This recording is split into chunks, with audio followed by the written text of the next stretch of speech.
What's going on, guys? Welcome back to the channel. It's your boy Sly Jordy, and welcome back to some more F1 25 driver career mode for the Belgian Grand Prix. But if you missed last episode at Silverstone, the last two episodes at Silverstone, what a great couple of weekends that was for us, getting a podium in both races, P3 and a P2, more than redeeming ourselves for the P15 that we got at Silverstone Season 1. However, it wasn't the perfect weekend. In fact, Lando Norris had the perfect weekend. A P1 in both races, as well as the fastest lap, even though that's not worth any points anymore. It just goes to show just how dominant Norris was in that weekend. I don't think he would have won the last race if not for Piastri DNFing, but either way, he'll count them just the same. And now he is only 16 points away from ourselves in the championship. So we've got to hope for some better results, because Norris did end up finishing 20 seconds ahead of us around Silverstone. So yeah, McLaren easily the best car on the grid, and Norris starting to pick up some consistency now. He's been having some decent results since Monaco, to be fair, or across the entire season besides Imola. So yeah, Norris getting his first couple of wins of the season at Silverstone 2 weekends. And now we've got the Belgian Grand Prix, Spa GP, which we actually dominated last season, winning both the sprint and the full race. And that being said, this is actually our first sprint race of the season. I've inadvertently taken away all these sprint races, you know, for the first half of the season. There was just no sprint races at all. I genuinely thought there might be for like Austria, but there wasn't, at least for Austria reverse anyway. I don't know if the reverse tracks have sprint variants, who knows, but Belgium will be having a sprint race this episode, so this will be a lot longer, twice as long as last episode. Last episode was actually pretty short, all things considered. I've decided to keep the helmet that we had for Silverstone weekend. I thought the black and purple looks awesome, and I want to keep it there. I do like my OG Aston Martin helmet, but this one shows more of my own brand, the whole black and purple thing. So we're going to keep that there, of course, and we're putting on a new internal combustion engine and energy store for this race. Spa is a track that I've always been really strong at. Like I said earlier, we won both the sprint and the full race in the V-Carb in Season 1. To be fair, the V-Carb probably had the best powertrain on the grid at that point, and powertrain is a big deal there, and we had a decent aerodynamic and chassis package as well. So we were able to just put everything together and come out on top. So I'm hoping that we could maybe replicate that this weekend with the Aston Martin. In terms of upgrades coming in, we've got the fuel injection system, courtesy of Fernando. We've also got Venturi tunnels, which I think I've rushed to try and get it in before the Belgian Grand Prix. And we're also going to now get the over-wheel winglets, so even more aerodynamic upgrades, and we're going to rush this once more to see if we can get it in for Spa. There's a 55% failure chance. I think the same goes for the Venturi tunnels, so fingers crossed we at least get one of these upgrades before then. If not, Zandvoort is going to be a pretty strong weekend for us, but I definitely want them to come in for Spa, that is for sure. And then we've got spare points. We've already bought pretty much everything else that we could possibly buy. We've got the cable assembly for the chassis coming soon, actually going into this weekend. So let's get the turbo improved materials. I don't care when this comes in, it's only durability. We're actually pretty good for durability, so I don't know. And same with McLaren. I don't know why Alonso and Piastri have been the ones getting the engine failures when surely that would be like V-Carb and Red Bull, you know? Very strange. To be fair, durability is pretty low across the grid. It has been reset back to defaults since, you know, the start of this season was just powertrain only, and now we're just starting to get all these upgrades back in. I think we're going to go with the balancing out the field modifier for next season. We'll see, but it is pretty interesting, that is for sure. So let's skip ahead. The fuel injection system comes in for the powertrain, the cable assembly comes in for the chassis, and we actually got both aerodynamic upgrades for Spa. So this is actually going to be incredible. What an advantage that might be And now we've got some extra aerodynamic upgrades and an extra chassis upgrade to go for. So we've got the cockpit weight reduction, which could be pretty useful. Unfortunately, that wouldn't come until after Zandvoort. We could actually rush this and get it done literally, I guess, today, or would that be the... No, just a few days after Spa. But there's no point in doing that. We could improve that, or we could further improve the aerodynamics, which I definitely still want to do. We could try and rush this in before Zandvoort. That is a major upgrade. This one is also a major upgrade, so we could try getting both, maybe, and hopefully one of them comes along. If not, Baku is definitely going to be a very strong weekend for us. We're not going to be able to get this one right now, but I will be able to get them after the practice sessions, and yeah, having that will actually boost us up to McLaren. So if we could get all these upgrades in towards the end of the season, we're actually going to be able to keep up with Lando Norris. Fernando will be able to get some better results and hopefully make up the deficit of the amount of lost points he lost from unlucky results in the first half of the season. And maybe, fingers crossed, maybe a constructors fight might still be on, as well as us being able to defend our lead in the drivers. We'll see. We shall see. But other than that, that is pretty much about it. So let's get into Belgium to get this weekend underway. I'm really excited. With all those upgrades coming in, this is actually going to be like a great weekend, I think. We're definitely going to have a great car going into the weekend. Fingers crossed other teams haven't had as big of a breakthrough with the car as we've had. We'll see. But yeah, waiting to get into the data center. Looks like the sprint is actually going to be in the rain, so that's pretty interesting.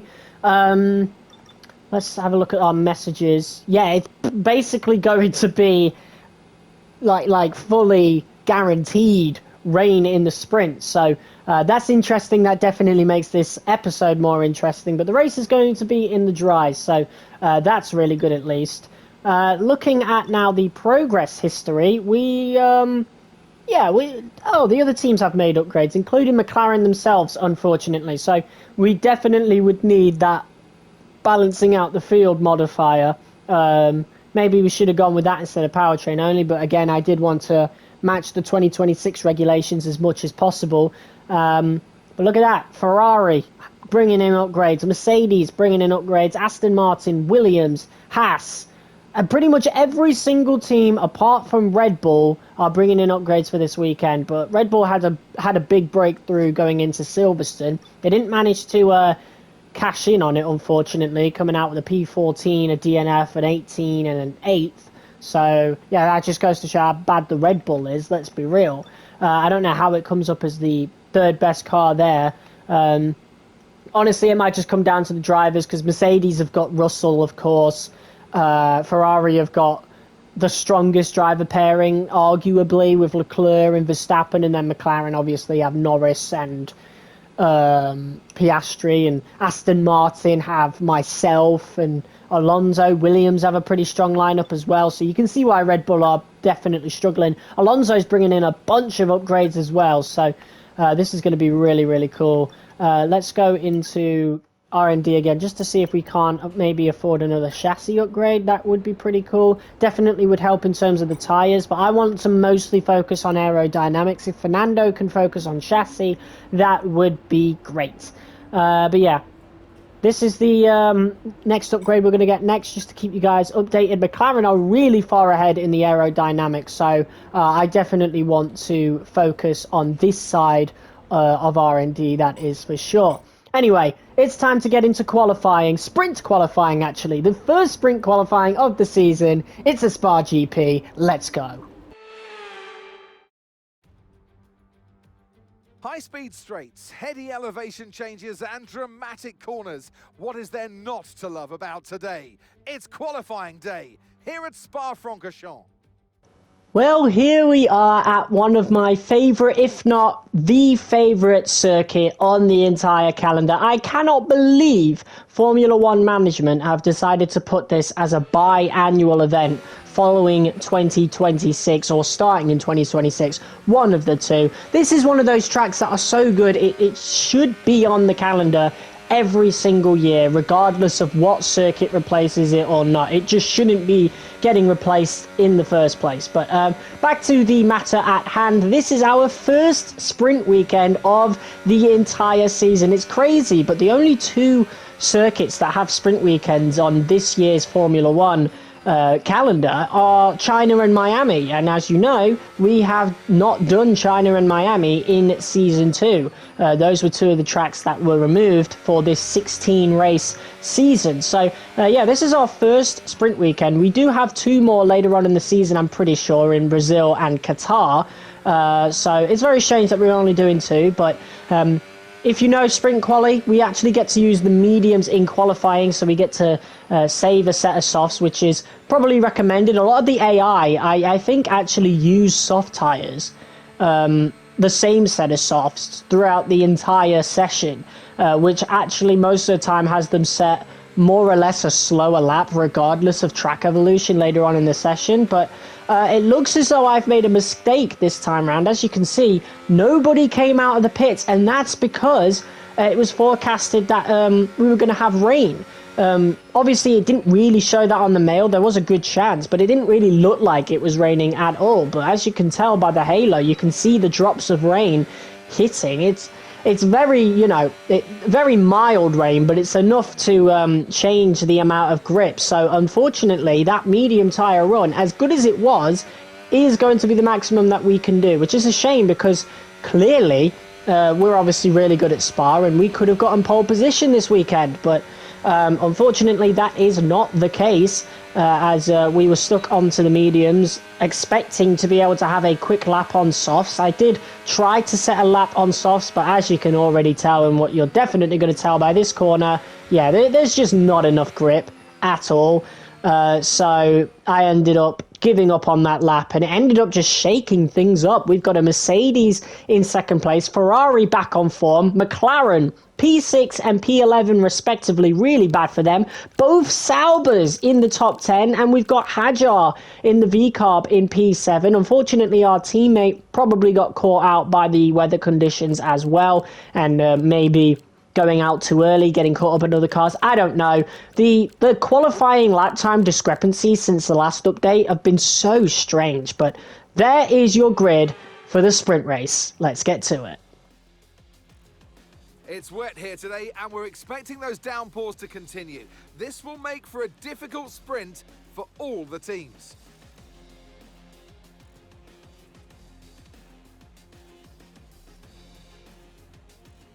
Spa-Francorchamps is a 4.35-mile tour of the Ardennes countryside, with 9 rights and 10 lefts, giving us a grand total of 19 corners.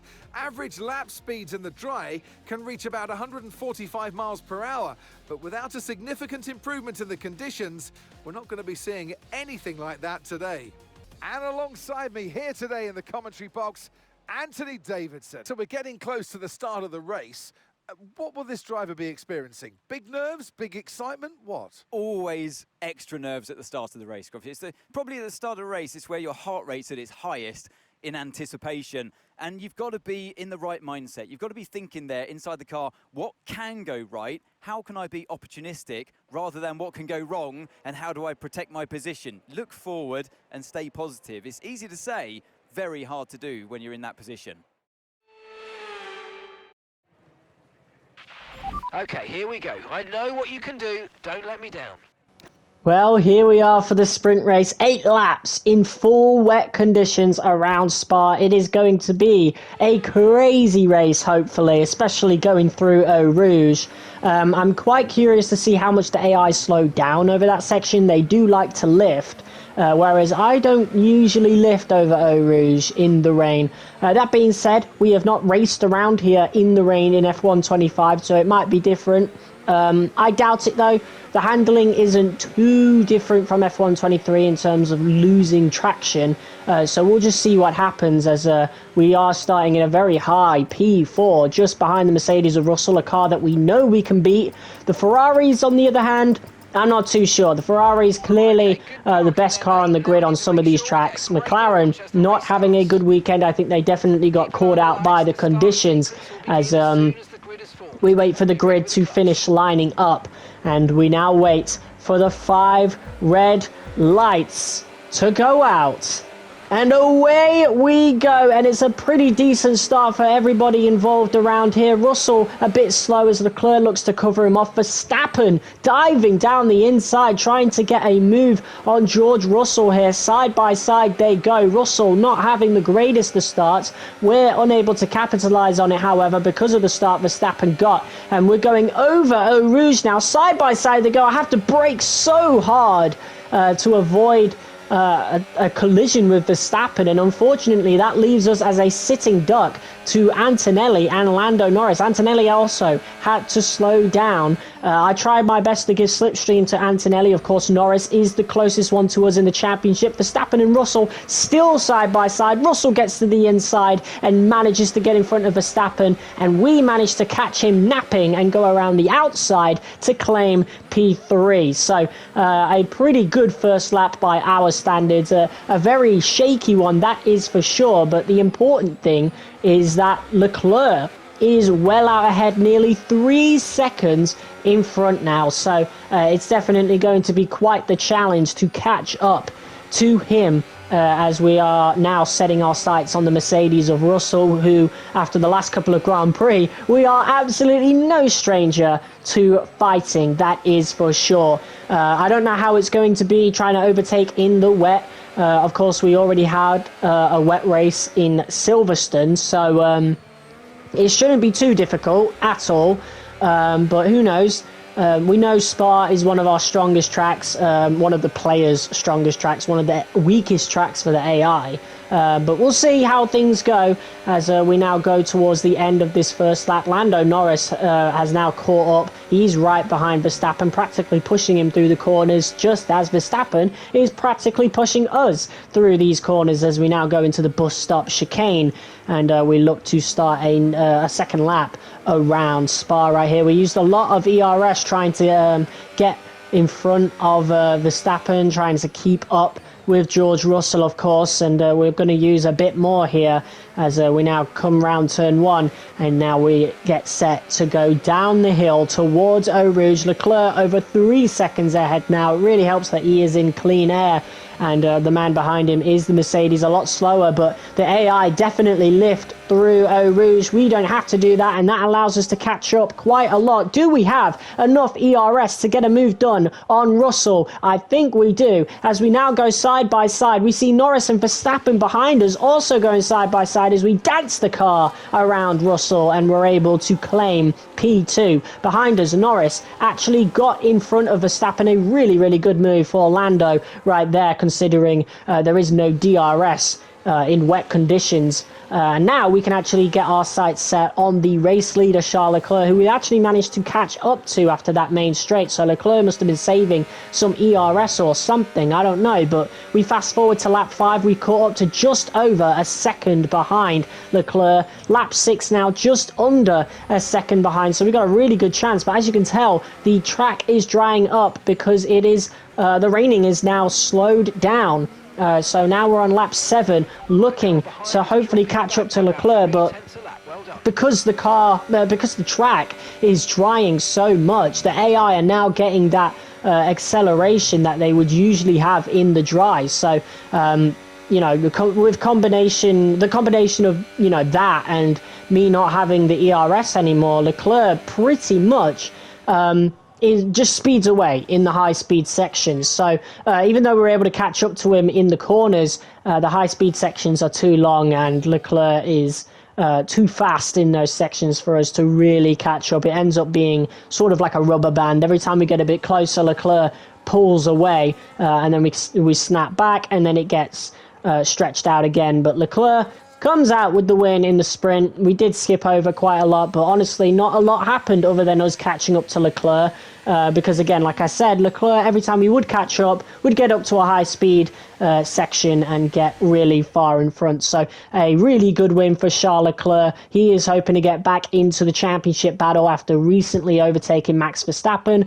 And now we get set for qualifying, getting this first flyer underway of course, and I'm feeling really, really confident on these softs. I'm pretty sure we would have gotten pole had we managed to get a soft run in, but we weren't able to. So this qualifying session is making up for that, of course, and already a purple sector 1 going very fast through that section right there, that fast left-hander, as we now go through the bus stop chicane.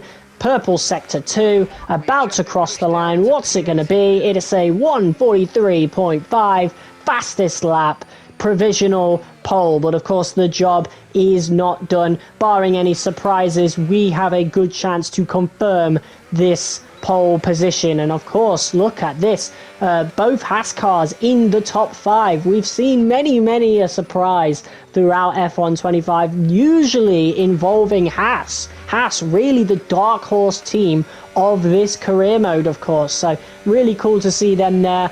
We definitely see Ocon more often than we see Behrman, but Behrman does pull out the odd surprise result, at least in qualifying anyway. Hopefully he gets more consistent results in the full race, but that entirely depends on whether Behrman can get a better seat, a better team, or Haas really drastically improve their car. But it's a really good start to the lap for us, pretty much the same as it was for that first lap, as we go just under our delta. We're now gaining time once more as we go through sector 2.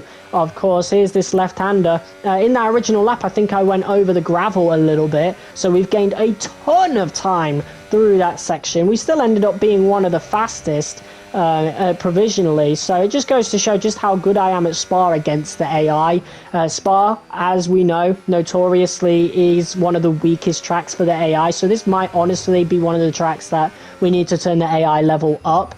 I'll have to remember that for season 3, of course, as we now start on sector 3. Barring any mistakes, this should be pole position all but secured. Even then, I think it is already secured. Everyone has already finished their lap, so a really good lap for us on the softs, and an even better one right here. We're losing time towards the end of it here because we used more ERS throughout the rest of the lap, but there you go, really good exit from the bus stop chicane, and 2/10 up. That is pole position. I think that's only our second pole position of the entire career mode, either the first or the second. I think we got one in Monaco in season 1, but I don't really count it. So that might be our first pole position by nearly 8/10, so a full domination right there. The Haas cars P4 and P5 respectively. Our teammate, once again, I don't know what's going on with some of these times. 3 seconds off the pace is absolutely insane. It really is. I had the AI level low because it was basically what we had in the wet, unfortunately. So that's my mistake. That's my bad. I think we would have gotten pole position anyway if the sprint qualifying was anything to go by. But I did turn it down for the wet because that's how much better the AI are still. They're not, you know, unraceable like it was before, but it is something I still have to turn the AI difficulty down for. But we turned it up to 100 for this race, hoping for a bit more competition, but we'll see what happens. Again, this is a track I am really strong at, so we've got a really good chance to get some major points for the championship. Welcome to this visit to the Ardennes countryside. Spa-Francorchamps hosted its first Grand Prix back in 1925, and this historic track is loved by drivers and fans alike, and us here in the commentary box too. So it's a warm welcome from the Belgian Grand Prix. So here we are once again, ready to go racing through the Ardennes forest. 4.35 miles of long straights, fast corners, and massive elevation changes. It makes this not only one of the most exciting circuits on the calendar, but one that makes for some consistently high-quality racing as well. Simply put it, there's no place quite like it. Before we begin, let's take a quick look at the grid lineup for today's race. The rookie lines up on pole position, with Charles Leclerc alongside. Considering the rest of the grid, we have Russell, Ocon, Ollie Behrman and Verstappen, Norris, Tsunoda, Piastri and Pierre Gasly, Sainz, Hülkenberg, Jack Doohan and Antonelli, Fernando Alonso, Albon, Isaac Hadjar and Lance Stroll, Colapinto and Gabriel Bortoleto rounds off the grid. And now it's time to head down to the track. Well, it's been a long time since I last worked with you. Good to see you again today, Anthony Davidson. And let's talk momentum with this driver.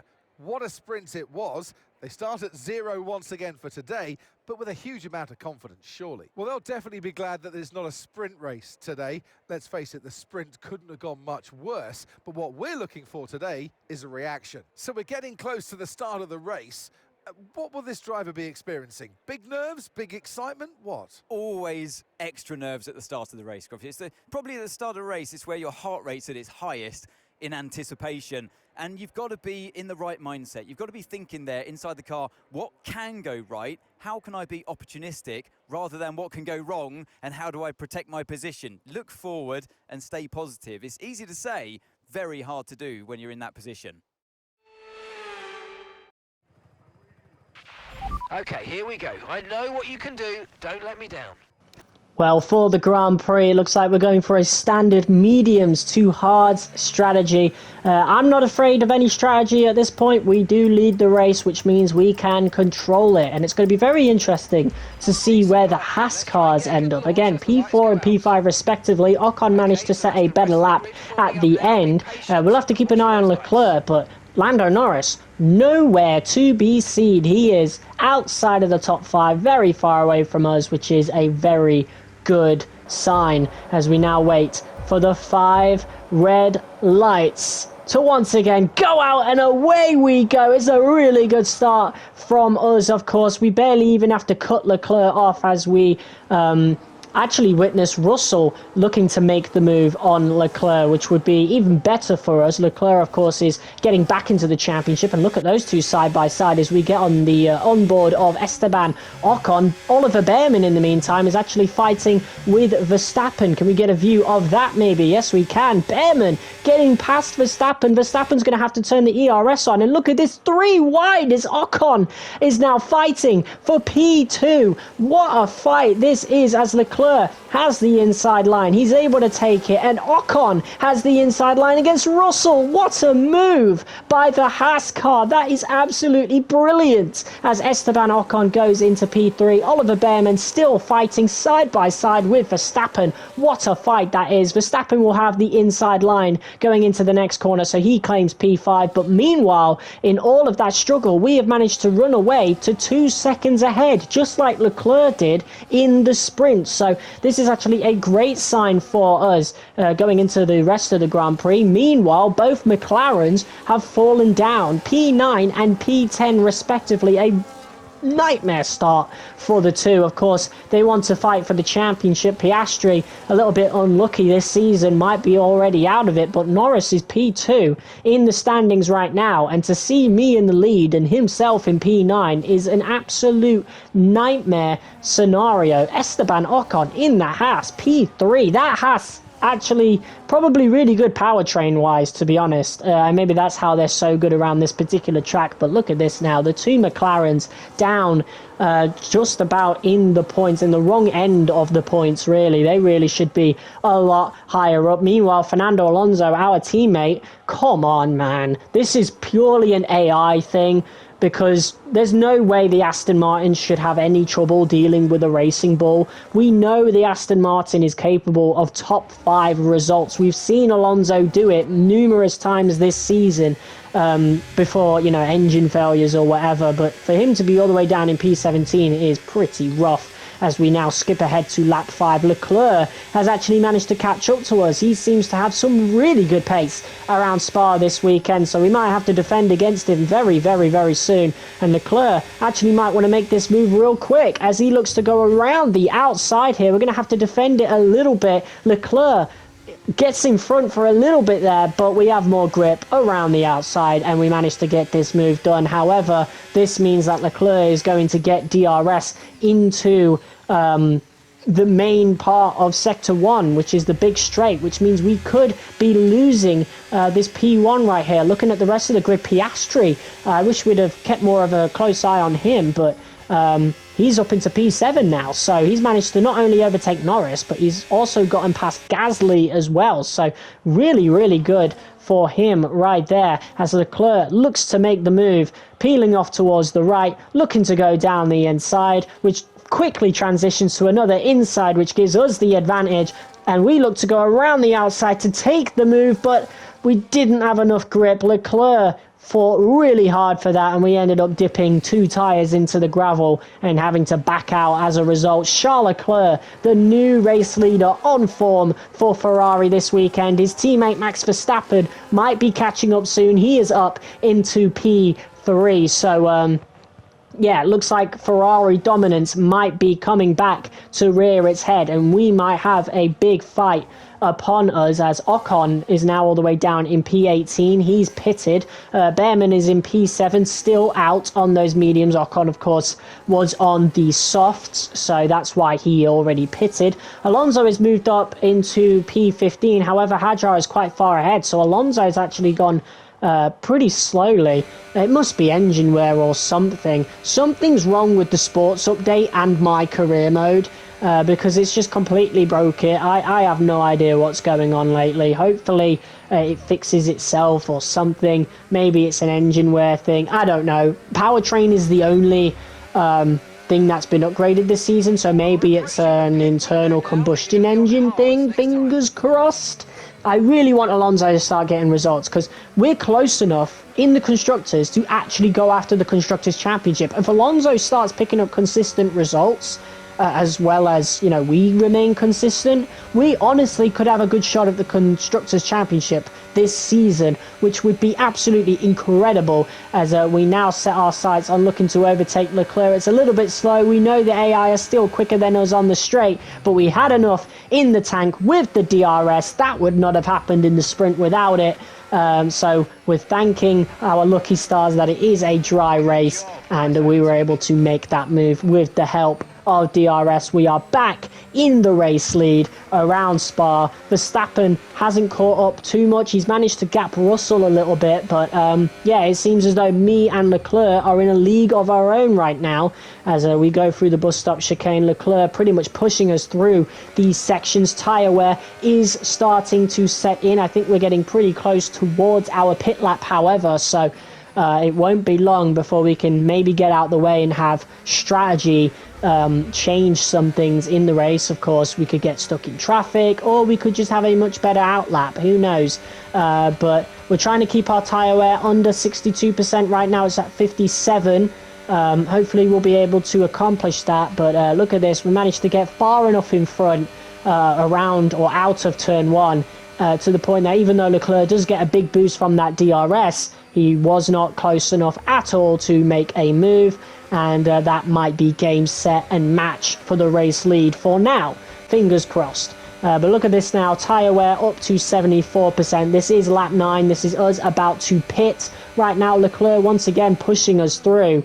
But I'm not worried at all. We are coming into the pits after all. And funnily enough, Leclerc is going out for another lap. So that's certainly very, very, very strange as we now come into the pits. Verstappen is the Ferrari coming in on this lap. I wonder why he's getting pit priority. Surely it would have made more sense for Leclerc to follow us in and continue the battle. But at this rate, we are now undercutting Leclerc. Typical Ferrari howler right there. Because with this undercut, we know how powerful it is around Spa.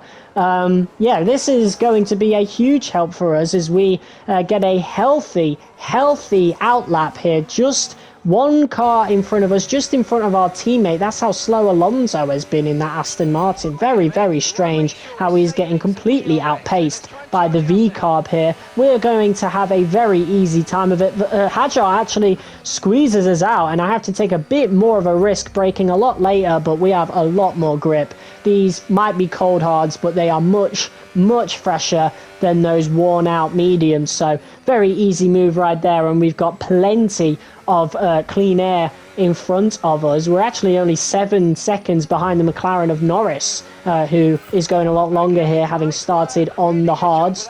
Yeah, He's going to be nowhere near us by the end of the Grand Prix. So even if we don't end up winning this, we're going to definitely get way more points than Norris. I mean, look at this. He's still out, as well as Piastri. Piastri is also still out, as Leclerc is only just now peeling out of the pits. So he's going to be losing a ton of time because he has to go round that pit corner, whereas we are already gunning it down the hill. And look at this now, over 4 seconds. That's how much of an undercut that was. I think, yeah, maybe that was a whole lap or 2, maybe, that Leclerc stayed out a bit longer. I don't know.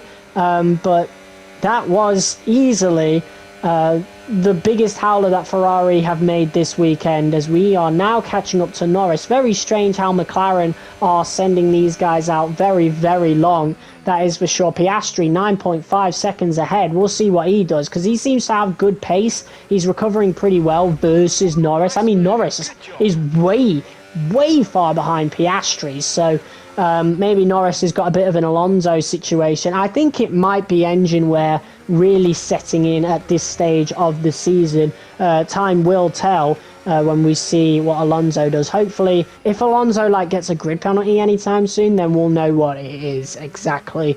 Again, we need him to start picking up real results now, consistent results, consistent point scoring. That's what we need, because again, we've got a real chance of winning the Constructors this year, as Piastri finally peels into the pits. 14 laps on those hards, so he won't be doing very many laps on the mediums. He'll be very strong towards the end of the race, depending on where he comes out. We set the fastest lap. We're now 6.5 seconds ahead of Leclerc, as Piastri now comes out of the pits. He might actually settle between Verstappen and Russell, which will be a very good stop for him. Yeah, Piastri just about ahead of Russell, and he's already catching up to Verstappen by lap 17. So actually a really good strategy by Oscar Piastri this weekend. Norris is in P6, so McLaren, maybe the long-term strategy was what they were going for, because they're going to be really strong now.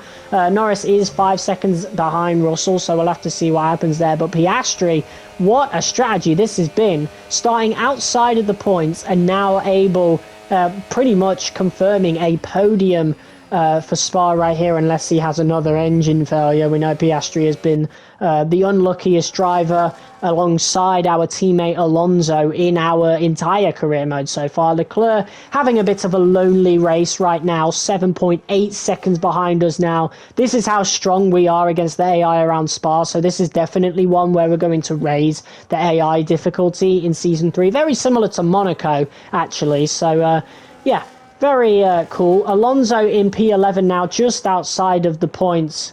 Regardless of what points he gets, I think he might be able to catch up to P9 perhaps, we'll see. But yeah, regardless, Alonso has really disappointed in these last few races. Hadjar actually locked up while trying to defend from Ocon, so unable to withstand the pressure of probably a very fast Haas. Let's be real, Haas have a really good powertrain, hence why they're able to get a good result here in the race. Behrman probably went a bit too long on those mediums. He's in P13.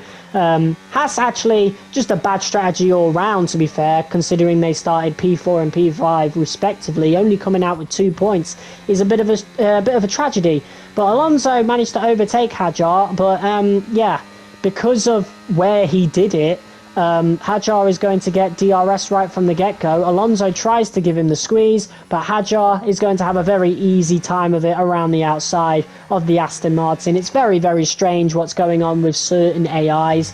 It must be, fingers crossed, it's engine wear and not some deeper issue, but Alonso has been shockingly bad over these last few Grand Prix.